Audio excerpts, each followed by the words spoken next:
Hi everybody, and welcome to another thrilling adventure of What Does Danné Say? Well, what I'm saying today is that there are millions of African American and black gentlemen, or people of African descent, all over the world that suffer from common problems, and particularly with the men. And the men, of course, their biggest problem that frustrates everybody is razor bump syndrome, medically known as folliculitis. Now, before we start the actual treatment on Joseph, let's explain something about your superior skin cells. And I'm using the word superior, folks, because African American or black people do have the most superior skin cells in the world. Yes, they do. You've heard that old saying, black don't crack, and it is true. If you take a 55-year-old Caucasian man and a 55-year-old African American gentleman and put them side by side, who looks older 90% of the time? The Caucasian.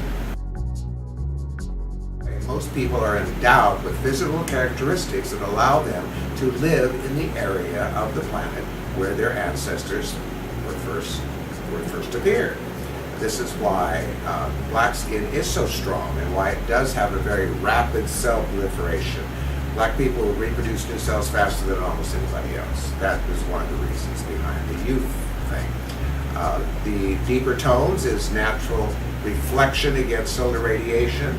The tight curly hair is for natural air conditioning. Many of the original nomadic tribes that would wander the Transvaal and arid areas for days at a time, no water, no food, and when you perspire, it's caught up in the tight hair, and then the hair cools, and this kept people's brains from being literally fried. But since those eons and eons ago, people have intermarried, they've moved around the planet, intermixed races, and so we have all kinds of variables. But we still approach African American skin in this country with the same root cause. A little quick analogy of what causes the razor bump syndrome in African American men. Because of the rapid cell proliferation, cells build up very quickly, particularly on the neck where there's hair, and that can be also in the facial area too, but mostly in the neck. When this happens, it builds up over a period of time. Once you get past, say, 15, 16, 17, gotten into more of a grown man thing, it builds up and it looks kind of like shingles on a roof under a microscope. So out comes this ovular hair. Now, straight hair is very round. The denier is round. Curly hair is ovular and very sharp on the end. So it comes out of the beard line and it catches under one of those shingles and it's redirected back down into the skin where it becomes inflamed. And it's not acne. It just becomes inflamed. Now, here comes another superior aspect of black skin. Little baby new cells see that happening and say, we can't have that. We got to isolate that sucker. That's bad. So they start forming a little fibrous growth around that area, and it comes up in a bump. Mm-hmm. Some people think it when they're young and they start seeing these. They think, oh, these are pimples, and they're not. Squeeze, nothing comes out of blood. Okay.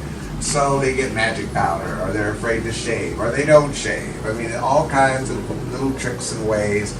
And this has been going on for a long time. And I can absolutely guarantee any African American male or any black male anywhere on this planet that this syndrome can be eradicated forever.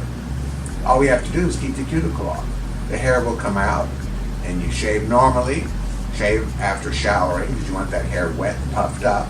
Put on a thick shaving lotion like the old-fashioned Barbasol. Don't get those damn gels. You know, just put that. That's what I use, the old Barbasol.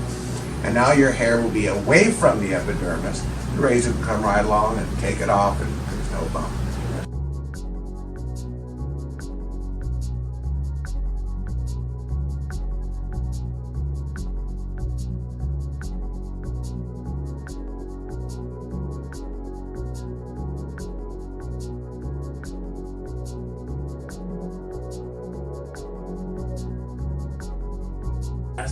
Was very hard. Kind of, it just got tighter and tighter, so that was kind of different. But overall, it feels like a new face. Good. So you're gonna keep up your treatments, right? Yes, definitely.